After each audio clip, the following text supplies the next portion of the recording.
Blood Angel's darkest hours upon us. Today we're going to be diving into The Devastation of Baal by Guy Haley, a thrilling Warhammer 40K novel that chronicles the fate of one of the most thrilling and captivating chapters in all of the Imperium. I hope you're all prepared to dive into this thrilling story that really brings the Blood Angels and all their successor chapters to the brink of complete destruction. And next week, we're actually going to do a lore-accurate army for the Blood Angels based on this story. And there's a lot of different directions we could go with that. But I'm super excited about it, and I can't wait for you guys to see this, and it'll be a fun way to finish off the year with these two Blood Angel stories. So let's dive into the plot summary, and we'll go from there.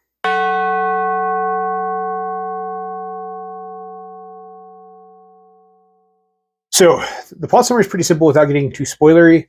I'm going to try and avoid some of them, but there are going to be some spoilers that slip through. Also, to give us a little bit of background perspective, this does happen right as the Indominus Crusade is beginning. It happens at the exact same time that Cadia falls, and that does play a large factor into everything that goes on. To kick this off, the Tyranids are starting to swarm the galaxy in mass, and they're making their way straight towards Baal. And Baal's one of the few bastions between it and the deeper Imperium, and they have to find a way to stop the Tyranids if at all possible. This leaves the oldest and wisest of the chapter masters from all the Space Marine legions, Dante, to come up with a plan. And his plan's not great. He knows that. And on top of that, half of his Space Marines had already been sent to go help with Cadia. So he's kind of stuck in a catch-22 where he can't win. He does receive a ton of reinforcements from pretty much every Blood Angels chapter, whether they be friendly or not. They all show up to try and save the homeworld of their Genesire. And his attempts to coordinate them and get some type of unity from all of the different chapters is a major part of this story, but it also demonstrates a lot of the struggles that Space Marine chapters have at this point. A lot of times people talk about how Guilliman's breaking up of the legions helped them from growing too powerful, but it also crippled their ability to respond in mass. And we get to see a lot of that in the early books, where Dante has to wheel and deal and give away relics and appease and politic so much that a lot of the legions aren't truly in place in time to actually fortify anything.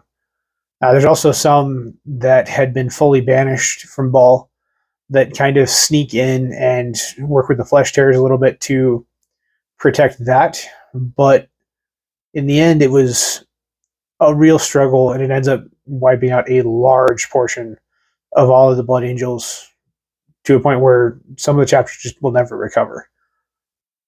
But on top of that, that's not the only problem. Mephiston also notices that Khorne and one of his bloodletters is trying to push their way in and take control of the Blood Angels through the rage that has long plagued them. This isn't the first time we've seen this. Khorne is constantly trying to take control of the Blood Angels. They're the Space Marine Legion that he wanted the most out of the Horus Heresy and didn't get. He was able to get the World Eaters, but that's not what he really wanted. He wanted the Blood Angels, who had more control and more tactics instead of just blind rage and destruction. So through all of this, the forces are split. They're juggling multiple fights. Mephiston's fighting in and out of the warp, while Dante is trying to coordinate a multi-planet response to the Tyranids. And everything kind of works and kind of falls apart. So let's talk a little bit about the characters that are key to the story, and then we'll dive into it a little bit further.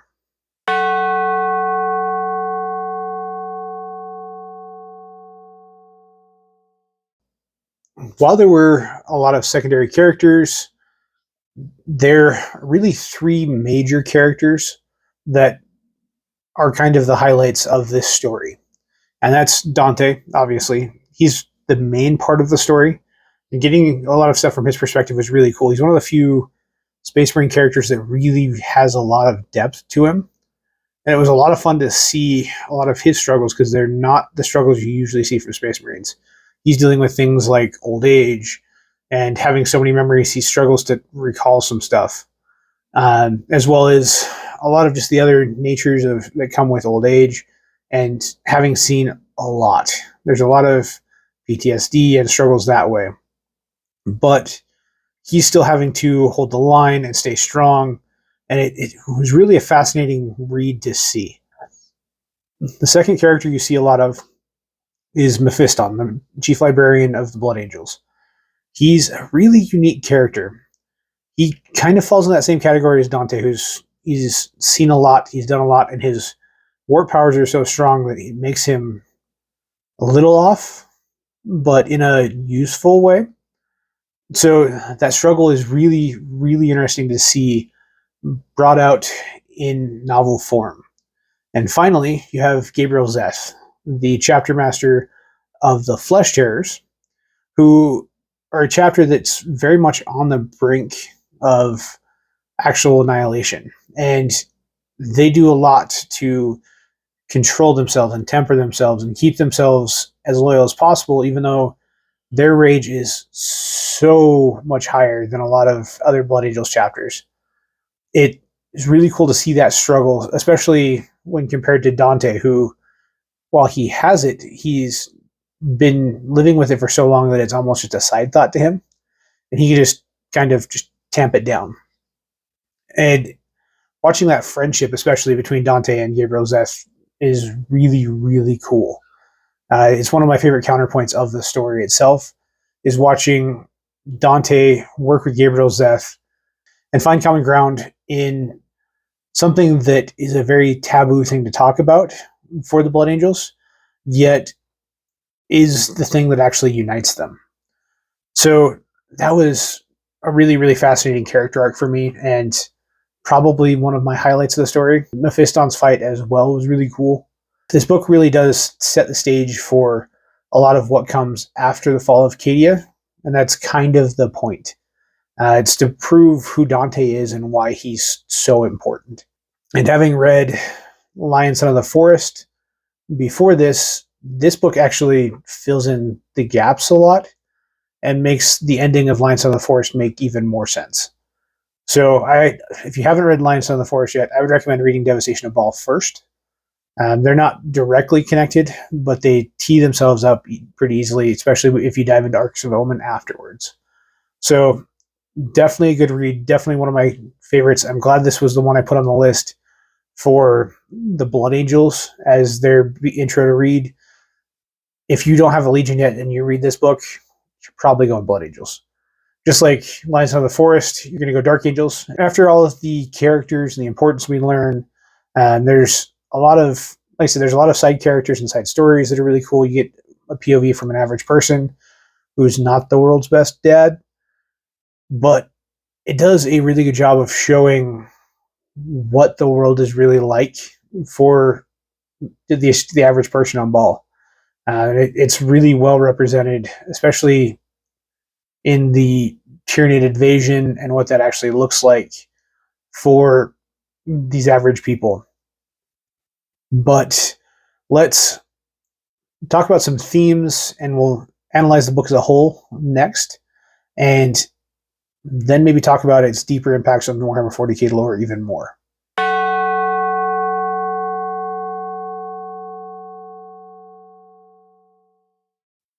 So now that we've talked about the characters and the basic plot summary, let's talk about some of the major themes in this novel that at least stuck out to me. It was a lot of fun to see how well a story like this could teach perseverance and display that, and the honor despite your shortfallings. With Gabriel Zeth, that story arc was spectacular, and once I finally finished the Horus Heresy, the Flesh Terrors are very high on my list of ones I want to tackle. So I definitely think those themes were crucial. You see it through Mephiston, that perseverance and that belief that you can do something despite the odds, and your personal conviction that pushes you to actually succeed.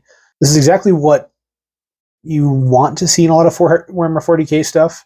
You want to see that military perseverance that is big in a lot of military sci-fi, but you also want to see how this actually affects people. And that's something that Warhammer 40K, I think, does better than a lot of military sci-fi, is you don't see the downsides in a lot of military sci-fi. You see people just go and do, well, for example, in Star Wars, Luke literally kills tens of thousands of people, yet he doesn't really struggle with it the first time, which is surprising. Instead, you do kind of see this effect in the sixth movie, where Luke is finally starting to feel the effects of it, but it's presented more as the effects of the Force than actual effects of what he's done. But in Warhammer 40K, you do see this a lot. You do see people go, especially with guard books, you see people going into a fight, and that adrenaline dump that comes after the first time you're in a firefight, or you see the disassociation that comes with just mass murder and warfare, and the effects it has on the human body and mind, even though a lot of these Space Marines are hardened against it, they're still affected by it. And this is one of the novels that really actually addresses it really well, especially with Dante and Mephiston and Gabriel Zeth. Every single one of them is going through something slightly different, yet for pretty much the same reasons. There's a lot of that cause and effect, and the feel that they're struggling with reality. You see that with Dante, especially, where he's seen so much for so long that he's okay with the end.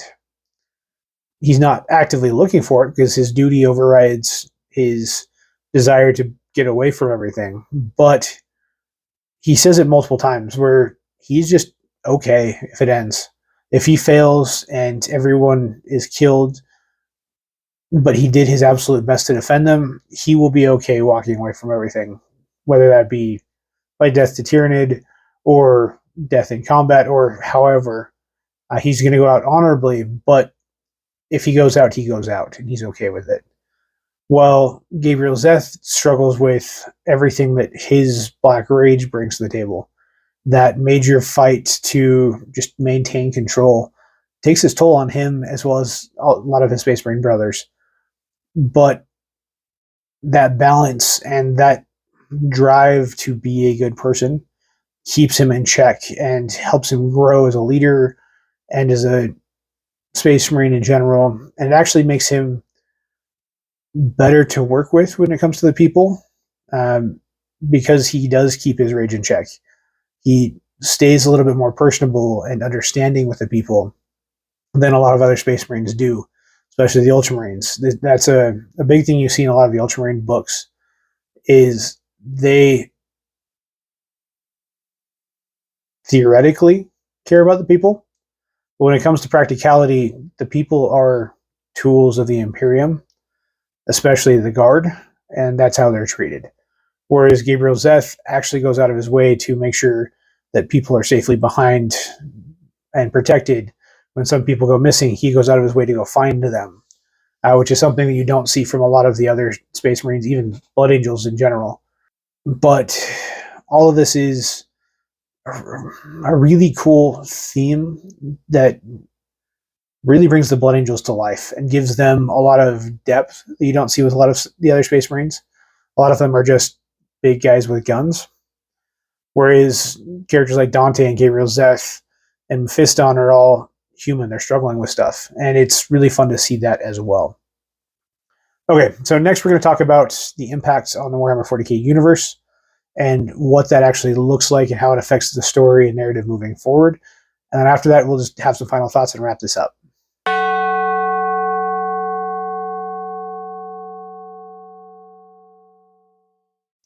As we've already talked about a little bit, the Devastation of Baal has a major impact on setting the stage for what comes after the fall of Cadia. For a long time, the stories have kind of been running up to the fall of Cadia or revolving around the fall of Cadia, but you don't really get to see beyond very well. But now you do. The Fall of Cadia sets the stage for how the Imperium is going to hold, with Dante running Imperial Nihilus and Gilman running the rest of the Imperium on the other side of the Rift, and how all of this is going to succeed. It also shows the devastation of Hive Fleet Leviathan and how they were finally pushed back and destroyed. At least a tendril of them was. And how all of this sets the stage for things coming in the future. It's what leads Dante to find the lion, and how all of this really starts to get moving, to get the story beyond the Fall of Cadia. It's something I really enjoyed. They did a really good job setting up the future and introduced a lot of really cool characters that will help carry the story far beyond where it had gotten to. In the Fall of Cadia, you see a lot of the same characters that have been around for a while. Some of them die, some of them don't. Some of them are pulled into stories, especially the Gilliman-centric stories, where you get to see some of these characters interact for the first time. But it was kind of a line in the sand. Besides Gilliman waking up and starting the Dominus Crusade, there wasn't really a lot of offshoots yet. That's one of the things that Warhammer 40K tends to do. Their storyline looks more like a tree than it does an actual line. But it does create a kind of reset between the Fall of Cadia and the Devastation of Baal, where those two books are the line between pre-Cadia and post-Cadia, and allows us to really get comfortable with what's coming next, which you see in Lion and Son of the Forest, you see in Assassinorum Kingmaker. Several of these stories fall just beyond this line, and as well as the Arcs of Omen series. You get to see all of these things branch out from these two books to really set the stage for the long term and give us exactly what we're looking for when it comes to the future of Warhammer 40K and the ability of the writers to kind of go wherever they want. Well, not wherever they want, wherever Games Workshop wants, I should say. And give us new stories and new characters and all of those things that we've been wanting for quite a while, but we haven't been able to get just because of the way the lore was set up. And I think that was a really, really good thing. So, like I said, Devastation of Baal and the Fall of Cadia are honestly a good place to start book-wise. It gives us a really good picture of what's coming next and sets the stage for a lot of the major story arcs that we'll get to see on display as things come about. So next, let's wrap up with just some quick final thoughts and set the stage for next week when we talk about the Blood Angels Lore Accurate Army List.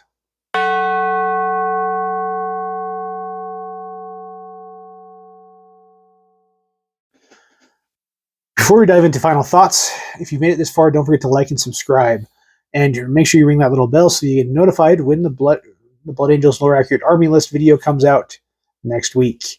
It's been a lot of fun to dive into this and cover a lot of this stuff this year, and I'm looking forward to doing a lot more of it. So if you have any suggestions on any armies you'd like to see done, they don't have to be Space Marines. I'd love to do Xenos or Imperial Guard or Sisters. I haven't actually tackled any of them yet. Let me know what you guys want to see, because I want to cover those first and give you guys what you guys are looking for. It's a lot of fun to deep dive these. I've learned a lot about different factions and kind of grown in my lore knowledge, and it's allowed me to really understand Warhammer 40K in a way that I kind of had before, but not really. With that said, let's wrap up with some quick final thoughts and let you guys get on your way. So, Devastation of Baal, fantastic book. I really enjoyed it. It is a fairly stereotypical Warhammer 40K novel in just the structure and sense. There's a lot of shooting, a lot of fighting, and not as much character work as you'd see in like Lion, Son of the Forest or Assassinorum Kingmaker. But that's okay. There's a reason we love these novels, and this is why. You get to see a lot of Space Marines shooting Tyranids, just like in Space Marine 2. And if you liked one, you'll probably like the other one. It does also set the stage for everything that comes next in the Warhammer 40K universe, which is also fantastic. I really did enjoy that as well. Definitely a good read. Definitely one of my highly suggested ones. If you wanted to learn about the Blood Angels, I would definitely say this is a must read. Not a bad place to start. There are a lot of other Blood Angel novels that are really good as well, though. The nice part with this one is it is a standalone, so you don't have to feel like you need to read a series or have a lot of background with it. It pretty much fills you in on what's going on in the universe, whereas it starts, it does a really good job introducing you to it, actually, and then goes from there. It made me really excited to make this list that we're going to be tackling next week. Next week, we're going to be doing a lore-accurate Blood Angels army with Mephiston and Dante at the helm, and we'll get to see how it actually breaks down just based on the army structure that we saw in Devastation of Baal. I did stick with just the Blood Angels. I was really tempted to do Flesh Tearers, because honestly, one of my favorite characters in this entire novel was Gabriel Zeth, but maybe we'll do that one later. If you guys want to see that, let me know in the comments below, and we'll add that to the list here pretty soon, because I don't have to do a second book review for that, so it'll be an easy one to tackle for sure. And like I said, don't forget to like and subscribe, and I will see you guys later.